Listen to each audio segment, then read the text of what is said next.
Bukan objek PPh itu adalah penghasilan yang memang dia tidak dikenakan pajak, Kak.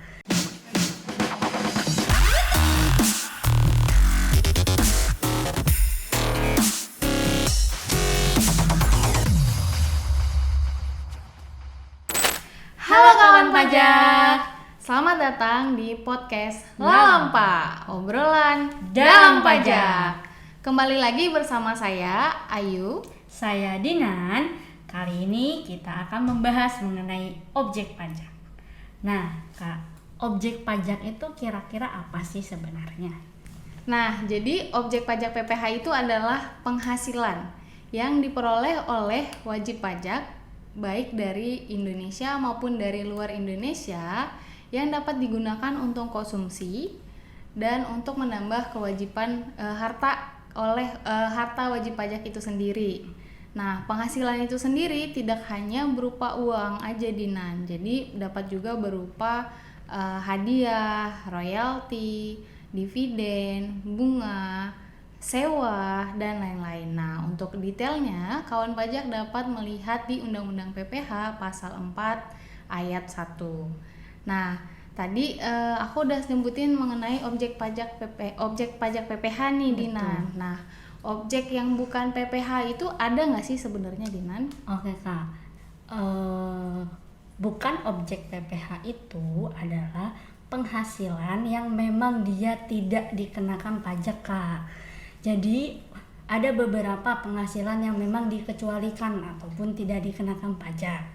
Yang pertama itu ada bantuan ataupun sumbangan, atau seperti kayak zakat yang diterima oleh Badan Amil Zakat. Nah, itu dia tidak dikenakan pajak. Kemudian harta hibah yang memang dia diterima oleh keluarga sedarah dalam garis keturunan lurus 1 derajat. Nah, yang ketiga ada warisan. Kemudian yang keempat ada natura ataupun kenikmatan. Jadi imbalan yang diterima sehubungan dengan pekerjaan dalam bentuk natura ataupun kenikmatan. Nah, itu ada kriterianya tertentu, Kak, untuk natura sama kenikmatan. Yang pertama, dia natura kenikmatan yang diberikan dalam bentuk bahan makanan atau minuman yang diberikan oleh si pemberi kerja kepada seluruh pegawai.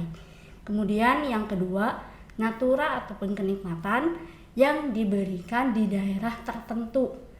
Yang dimaksud daerah tertentu itu adalah daerah terpencil yang memang dia mempunyai potensi secara ekonomis layak untuk dikembangkan, tetapi sarana dan prasarananya itu tidak memadai, Kak. Nah, berikutnya yang bukan merupakan objek pajak adalah beasiswa, yang dimana syarat dan ketentuannya itu diatur di dalam Peraturan Menteri Keuangan. Nah, selanjutnya ada penghasilan dari pengembangan keuangan haji yang diterima oleh Badan Pengelola Keuangan Haji. Nah, penghasilan tadi merupakan bukan objek pajak ataupun penghasilan yang tidak dikenakan pajak. Bagi kawan pajak yang ingin tahu lebih lanjut, silakan kawan pajak bisa melihat di pasal 4 ayat 3 Undang-Undang Pajak Penghasilan. Nah, tadi kan kita sudah berbicara mengenai subjek maupun objek PPh. Bagi kawan pajak yang memang telah memenuhi persyaratan subjektif maupun objektif, wajib mendaftarkan diri untuk memperoleh NPWP.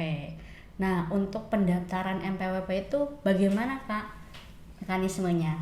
Nah, untuk pendaftaran NPWP khusus bagi wanita kawin dan anak yang belum dewasa, di mana anak yang belum dewasa ini digolongkan apabila usianya belum sampai 18 tahun, dan wanita kawin yang ada 2 pilihan nih bagi wanita kawin, Dinan. Jadi bisa memilih terpisah menjalankan hak dan kewajibannya dengan suami, atau dari awal pernikahan sudah ada perjanjian pisah harta. Nah, pendaftaran NPWP-nya sendiri, kawan pajak bisa datang langsung ke kantor pajak dan mengisi formulir.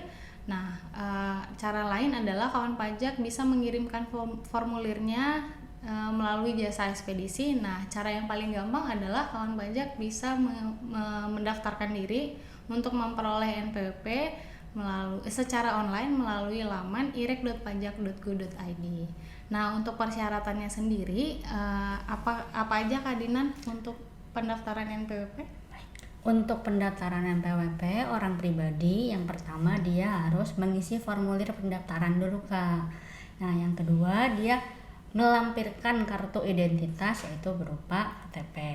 Nah, tadi kan selain orang pribadi ada wanita kawin ya Kak ya. Pendaftaran untuk wanita kawin sendiri yang pertama sama, dia harus mengisi formulir dulu. Kemudian yang kedua dia harus melengkapi kartu NPWP suami, bawa juga kartu NPWP suaminya. Jadi suaminya harus punya dulu ya Kak? Betul, harus punya dulu NPWP. Kemudian dilampirkan dengan surat pernyataan pemisahan harta ataupun surat pernyataan yang menyatakan bahwa dia melaksanakan hak dan kewajibannya itu terpisah gitu.